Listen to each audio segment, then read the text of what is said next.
America ഇന്ത്യയോടും ചൈനയോടും കാണിക്കുന്ന നയങ്ങളിൽ വ്യത്യാസമുണ്ട്. ഇന്ത്യയോട് കുറച്ചും കൂടെ ഒരു ചട്ടം പിത്തരമാണ് കാണിക്കുന്നത്, വിരട്ടലും കാര്യങ്ങളൊക്കെ ഉണ്ട്.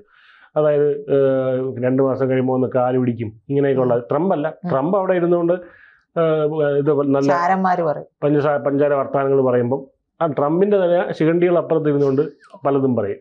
അതിൽ പീറ്റർ നവാരോ എന്ന് പറഞ്ഞ കാര്യത്തിലുണ്ട്. അതാണ് കുറച്ച് മുന്തിയാണ്. മാർക്കോ റൂബിയോ ഒക്കെ കുറച്ച് ഡീസന്റ് ആണ്. പക്ഷെ ഈ ബാക്കിയുള്ള ട്രംപിന്റെ കുറെ ശിങ്കിടികളിലൊക്കെയാണ് ഇളക്കം അവിടെ ഇരുന്നുകൊണ്ട് പറയുന്നത്. ചൈനയോട് പക്ഷേ ഇവന്മാരും ഒന്നും മിണ്ടുന്നില്ല. ചൈനയോട് അവരുടെ അടുത്ത് നമ്മളൊരു വീഡിയോയിലുണ്ടായിരുന്നു, ഒരു ഇന്റർനാഷണൽ മാധ്യമമായിട്ട് ചൈനയുടെ ഒരു പ്രതിനിധി സംസാരിച്ചപ്പോൾ ഇങ്ങനെ താരിഫ് വെച്ച് ഒരു 200% ആക്കും എന്നൊക്കെ പറഞ്ഞപ്പോൾ അവർ പറയുന്നത് വി ഡോണ്ട് കെയർ എന്നാണ് പറഞ്ഞത്. അത് ഇന്ത്യ അങ്ങനെ ഒരു നിലപാടിലേക്ക് എത്തിയിട്ടില്ല. അങ്ങനെ പറയാനുള്ള ഒരു സാഹചര്യത്തിലേക്ക് ഇന്ത്യ വളർന്നിട്ടില്ല. അതുകൊണ്ടായിരിക്കും ഈ ഇരട്ട നയം കാണിക്കുന്നത്. ഇന്ത്യ വളരാത്തത് കൊണ്ട് മാത്രമല്ല, ഇന്ത്യയുടെ വളർച്ചയിൽ കണ്ണുകടി ഉണ്ടായത് കൊണ്ട് കൂടിയാണ് ഈ ഒരു താരിഫ് സത്യത്തിൽ വരുന്നത്.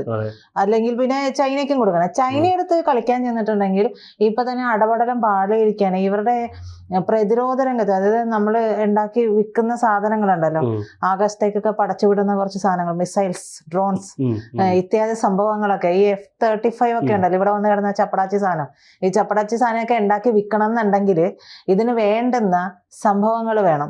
ഈ സംഭവങ്ങളൊന്നും അവരുടെ കയ്യിലില്ല. ഇതൊക്കെ ഇരന്ന് വാങ്ങിക്കൊണ്ടിരിക്കുകയാണ് ചൈനയോട് ഇതെല്ലാം ഇരന്ന് വാങ്ങുകയും ചെയ്യും, എന്നിട്ട് ചൈനക്ക് അടിച്ചു കൊടുക്കുകയും ചെയ്യും. ചൈനക്ക് ഏതാണ്ട് കൊടുത്തത് എത്രയാണ്? 145 മറ്റോ കൊടുത്ത്. അപ്പൊ ചൈന പറഞ്ഞു, എന്നാ ശരി സഖാവേ, ഞങ്ങൾ റെയർ എർത്ത് എലമെന്റ്സ് തരുന്നില്ല.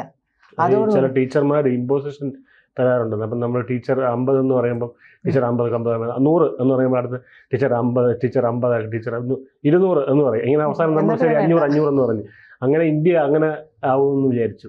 അതെ, ഇന്ത്യ ഇയാൾ പറയുന്നത് 8 ദൂരത്തിനകത്തേക്ക് വരുമെന്ന് വിചാരിച്ചു. പക്ഷെ അങ്ങനെ വന്നില്ല. അതാണ് ഇന്ത്യയുടെ അടുത്തുള്ള ദേശീയതൊക്കെ തന്നെയാണ്. അപ്പോൾ ഈ പറയുന്ന അപൂർവ ലോഹ നിയന്ത്രണം എന്ന് പറയുന്നത് വലിയ രീതിയിൽ ചൈനയുടെ ഭാഗത്തു നിന്നുള്ള തിരിച്ചടിയാണ് എന്നുള്ളത് തന്നെയാണ്. ചൈന ഒറ്റ കാര്യം പറഞ്ഞോളൂ, റെയർ എർത്ത് മിനറൽസ് അല്ലെങ്കിൽ റെയർ എർത്ത് എലമെന്റ്സ് എന്ന് പറഞ്ഞു. ഈ ഒരു വാക്ക് കേട്ടതോടുകൂടി ട്രംപ് കിടുകിടാന്ന് വിറക്കാൻ തുടങ്ങി എന്നുള്ളതാണ്. പിന്നെ മുട്ട് ഓൾറെഡി എപ്പോഴും കൂട്ടിയിടിക്കുകയും കൈക്കൊക്കെ ഒരു വിറവലുണ്ടെന്ന് നമ്മൾ വാർത്ത ചെയ്തില്ലേ, എന്നുള്ള രീതിയിലായിരുന്നു മച്ചാന്റെ പ്രതികരണം. എന്തായാലും ഇപ്പോ വലിയ സൈനിക ശക്തി എന്ന് പറയുന്ന ഈ രാജ്യത്തിന്റെ പ്രതിരോധ രംഗത്തെ വികസനങ്ങൾ, പ്രവർത്തനങ്ങൾ, നിർമ്മാണങ്ങൾ എന്ന് പറയുന്നത് ഏതാണ്ട് ചിതലരിച്ചു തുടങ്ങി എന്നുള്ളത് തന്നെയാണ്. അതായത് ഈ പറയുന്ന സംഭവങ്ങളൊന്നും അങ്ങനെ അധികം കിട്ടാതെയായി. അവരൊരു വര വരച്ചു, ഇത്ര മതി, ഇത്രയും കൊടുത്താൽ മതി, ബാക്കി നമ്മുടെ കയ്യിലിരിക്കട്ടെ. ഏതാണ്ട് ഈ റെയർ എർത്ത് എലമെന്റ്സിന്റെ ഇതിന്റെ ഏതാണ്ട് 70 മുതൽ 80%, 80%, 90% ഈ കാര്യങ്ങൾ അടക്കി ഭരിക്കുന്നത് ചൈനയാണ്. ഈ ചൈന പൊതുവായിട്ട് ഈ ഒരു കാര്യം, അതായത് റെയർ എർത്ത് എലമെന്റ്സ് കൊടുക്കുന്നില്ല, മറ്റുള്ളവർക്ക് കൊടുക്കുന്നതിൽ നിയന്ത്രണം ഏർപ്പെടുത്തിയപ്പോൾ എന്തിനധികം നമ്മുടെ രാജ്യത്തുള്ള പല വ്യവസായങ്ങൾക്കും തിരിച്ചടിയേറ്റു. കാർ വിപണിക്ക്, EV കാർ വിപണിക്ക് വലിയ തിരിച്ചടി ഉണ്ടായിട്ടുണ്ട്. സ്മാർട്ട് ഫോൺസ്, ഇതിനെല്ലാത്തിനും ഈ എലമെന്റ്സ് വേണം. ഈ വേണ്ടുന്ന സാധനങ്ങൾ നമ്മുടെ കയ്യിൽ തന്നെ വേണം. ഈ ഒരു വിഷയം വന്നപ്പോഴാണ്, വിജയം ഓർക്കുന്നുണ്ടാവും, ഒരു എത്രയാണ് 5ഓളം രാജ്യങ്ങളിൽ 8 ദിവസങ്ങളിലെ ഒരു സന്ദർശനം നമ്മുടെ പ്രധാനമന്ത്രി മോദി നടത്തിയിരുന്നു. എല്ലാവരും വിചാരിച്ചു മോദിക്ക് എന്തോ ഇവിടെ ഇരുന്നിട്ട് ഇന്ത്യയിൽ ഇരുന്ന് മടുത്തപ്പോ പോയതാണെന്നാണ്. പക്ഷെ ഈ പോയ രാജ്യങ്ങളിലെല്ലാം തന്നെ ചെറു രാജ്യങ്ങളാണെങ്കിൽ പോലും അവിടെയെല്ലാം ഇത്തരത്തിലുള്ള റെയർ എർത്ത് എലമെന്റ്സ് ഒരുപാടുള്ള രാജ്യങ്ങളാണ്. ആ രാജ്യങ്ങളിലേക്കാണ് പോയത്. നമുക്ക് വേണ്ടുന്നത് നാളെ തന്നെ അവിടെ നിന്ന് ബക്കറ്റി കോരി എടുത്തുകൊണ്ട് വരുന്നുള്ളതല്ല. ഇനി വരുന്ന കാലത്ത് ഒരാൾ വാതിലടച്ചാലും നമുക്ക് പല വാതിലുകൾ തുറന്നു കിടക്കുന്നുണ്ടാകണം. അതായത് വഴിമുട്ടി പോകരുത്. ഇന്ത്യയുടെ എന്താ പറയാ, പ്രതിരോധ രംഗത്തെ ആയാലും അതല്ലാതെയുള്ള വികസനമായാലും നിർമ്മാണ പ്രവർത്തനങ്ങളായാലും ഇത്തരത്തിൽ മുടങ്ങി പോകരുത് എന്നുള്ളത് നമ്മുടെ പ്രധാനമന്ത്രിക്ക് കൃത്യമായിട്ടും ഒരു എന്താ പറയാ നിശ്ചയദാർഢ്യം ഉണ്ടായിരുന്നു. അപ്പൊ ചൈനയുടെ കുത്തക ആണ് ഈ റെയർ എർത്ത് എലമെന്റ്സ് എന്ന് പറയുന്നത്. അപ്പൊ അമേരിക്കയിൽ ചെറിയ തോതിലൊക്കെ ഖനനം നടക്കുന്നുണ്ടെങ്കിലും ഇതിന്റെ സംസ്കരണ പ്ലാന്റുകളൊന്നും ഇല്ലാത്തത് കൊണ്ട് ഇതിന്റെ ഖനനം ചെയ്ത ലോഹങ്ങൾ സംസ്കരണത്തിനായിട്ട് ചൈനയിലേക്ക് തന്നെ കയറ്റി അയക്കണം. അതായത് അമേരിക്കയിൽ ഖനനം ചെയ്തെടുത്താലും ഇത് സംസ്കരിക്കണമെങ്കിൽ ചൈനയുടെ ഇത് വേണം, സപ്പോർട്ട് വേണം. അതില്ലാതെ നടക്കില്ല. അപ്പൊ അത് വലിയൊരു വിഷയമായിട്ട് മാറുന്നുണ്ട്. ചൈന ഈ ലോഹങ്ങളുടെ വിതരണം നിർത്തിയിട്ടുണ്ട് എന്നുണ്ടെങ്കിൽ അമേരിക്കയുടെ പ്രതിരോധ മേഖല വൻ പ്രതിസന്ധിയിലായി. ഇവരുടെ ലോക്ക്ഹീഡ് മാർട്ടിനൊക്കെ ഉണ്ടല്ലോ, കൊല്ലകമ്പന എന്ന് പറയുന്ന പ്രതിരോധ നിർമ്മാതാക്കൾ, അതെ, അതിന്റെ നിർമ്മാതാക്കൾ. അപ്പൊ ഈ ഒരു രംഗത്ത്, പ്രതിരോധ നിർമ്മാണ രംഗത്ത് അവന്മാരെ കവച്ചു വെക്കാൻ ആളില്ല എന്നുള്ളതാണ്. അപ്പൊ ലോക്ക്ഹീഡ് മാർട്ടിൻ, ബോയിങ്, റേത്തിയോൺ തുടങ്ങിയിട്ടുള്ള ഈ ആയുധ നിർമ്മാണ കമ്പനികൾക്കെല്ലാം നിർമ്മാണ പ്രവർത്തനം നിർത്തിവെക്കേണ്ടി വരും. ബോയിങ് വിമാനമല്ലേ അഹമ്മദാബാദിൽ തകർന്നു വീഴുന്നത്? അതെ. അപ്പൊ അവിടെ ഇവർക്ക് ഈ വിമാനം പറത്താൻ ഇനി ഇവരെ കൊണ്ട് കൊള്ളില്ല എന്നുള്ളതാണ് ഇപ്പൊ തെളിഞ്ഞു വരുന്നത്, അമേരിക്കൻ വിമാന കമ്പനി. ഓക്കെ, അതായിക്കോട്ടെ. എന്നിരുന്നാൽ പോലും ബോയിങ് ആയിക്കോട്ടെ, ഏതൊരു സംഭവം, ഇപ്പൊ F-35 പോലും നമ്മുടെ നാട്ടിൽ വന്ന് കിടന്നു എന്ന് നമ്മൾ പറയുമ്പോഴും ഈ ഒരു സംഭവത്തിന്റെ പ്രൊഡക്ഷൻ നടക്കണ്ടേ? അതെ. ഒരെണ്ണത്തിൽ എന്തെങ്കിലും പാകപ്പിഴ വന്നിട്ടുണ്ടെങ്കിൽ ഓക്കെ, അത് നമുക്ക് സ്വാഭാവികമായി സംഭവിക്കാം എന്ന് പറയാം. എന്നിരുന്നാൽ പോലും ഇതിന്റെ പ്രൊഡക്ഷൻ നടന്നില്ലെങ്കിൽ പിന്നെ ഇത് ഈ ഒരു രാജ്യം ഇല്ലല്ലോ. ഇവരെന്തെടുത്ത് വെച്ചിട്ട് വിൽക്കും? ഇത് എന്തെടുത്ത് വെച്ചിട്ട് നല്ലതാണെന്ന് പറയും? എന്ത് സാധനങ്ങൾ ഈ പറയുന്ന എയർ ഷോ ഉൾപ്പെടെയുള്ള കാര്യങ്ങൾ വരുമ്പോ കൊണ്ടുവന്ന് പ്രദർശിപ്പിക്കും? അപ്പോ ആ ഒരു രംഗത്തുള്ള പിൻവലിയൽ എന്ന് പറയുന്ന അമേരിക്കയെ സംബന്ധിച്ച് ചിന്തിക്കാൻ പറ്റുന്ന കാര്യമല്ല.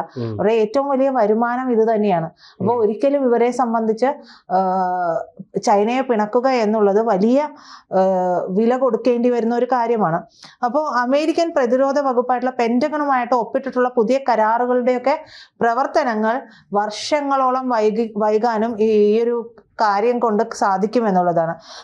നിലവിൽ ആഗോള ആയുധ വിപണിയിൽ 40% ഓഹരിയുള്ള അമേരിക്കയ്ക്ക് ഈ പ്രതിസന്ധി വലിയ തിരിച്ചടിയാകും.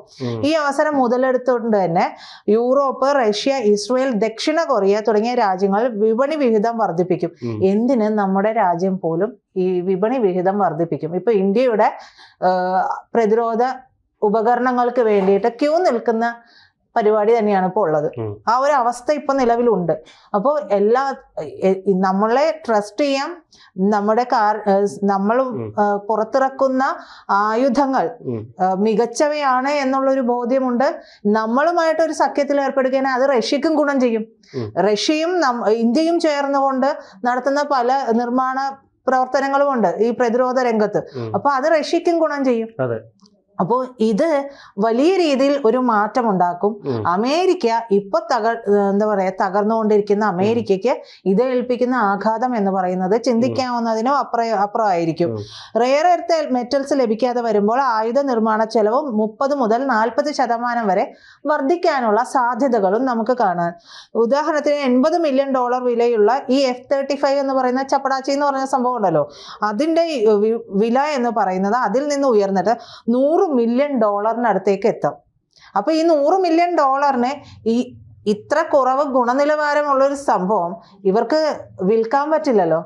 അപ്പൊ ഈ സംഭവം ഉൽപ്പാദിപ്പിച്ചിട്ടുള്ള കാര്യം, നിർമ്മിച്ചിട്ടുള്ള സംഭവം കൂടി പുരക്കിരിക്കും എന്ന് പറയുന്നത് പോലെയാണ്. അത് എന്റെ പുരക്ക് തന്നെ വെച്ചോ എന്ന് ലോകരാഷ്ട്രങ്ങൾ അമേരിക്കയോട് പറയുന്ന ഒരു സാഹചര്യം കൂടി വരികയും ചെയ്യും. ഇതോടൊപ്പം തന്നെ ഹൈപ്പർസോണിക് ആയുധങ്ങൾ, ബഹിരാകാശ പ്രതിരോധ സംവിധാനങ്ങൾ, ആർട്ടിഫിഷ്യൽ ഇന്റലിജൻസ് അടിസ്ഥാനമാക്കിയുള്ള ഡ്രോണുകൾ തുടങ്ങിയിട്ടുള്ള ഭാവി പദ്ധതികളെല്ലാം തന്നെ തകിടം മറിയും. ഇത് അമേരിക്കയും റഷ്യ, ചൈന തുടങ്ങിയ രാജ്യങ്ങളും തമ്മിലുള്ള സാങ്കേതിക വിടവ് വർദ്ധിപ്പിക്കാനും ഇടയാക്കും. ഈ ചൈന ഈ പറയുന്ന ഈ ഒരു ആയുധം, അവരുടെ ഏറ്റവും വലിയ ആയുധം എന്ന് പറയുന്നത് ഈ റെയർ എർത്ത് എലമെന്റ്സ് തന്നെയാണ്. അപ്പൊ ഈ ആയുധം പ്രയോഗിച്ചിട്ടുണ്ടെങ്കിൽ അമേരിക്കയുടെ മാത്രമല്ല ലോക സുരക്ഷാക്രമത്തെയും സാരമായിട്ട് ബാധിക്കാനുള്ള സാധ്യതയുണ്ട്. അടുത്തൊരു 10 വർഷം വരെ, 5 മുതൽ ഒരു 10 വർഷത്തിനുള്ളിൽ സ്വന്തമായി ഖനന സംസ്കരണ പ്ലാന്റുകൾ സ്ഥാപിച്ചില്ലെങ്കിൽ അമേരിക്കയ്ക്ക് ഈ പ്രതിസന്ധിയിൽ നിന്ന് കരകയറാനായിട്ട് സാധിക്കില്ല എന്ന് വേണം നമ്മൾ മനസ്സിലാക്കാൻ. അതുകൊണ്ടാണ് ചൈനയോട് അമേരിക്ക എന്താ പറയാ, ഒരു അല്പം തല കുമ്പിട്ട് തന്നെ നിൽക്കുന്നത് എന്ന് വേണം നമ്മൾ മനസ്സിലാക്കാനായിട്ട്. കൂടുതൽ വാർത്തകളും വിശേഷങ്ങളും നിങ്ങളിലേക്ക് എത്താൻ ABC മലയാളം സബ്സ്ക്രൈബ് ചെയ്യുക, ബെൽ ബട്ടണും അമർത്തുക.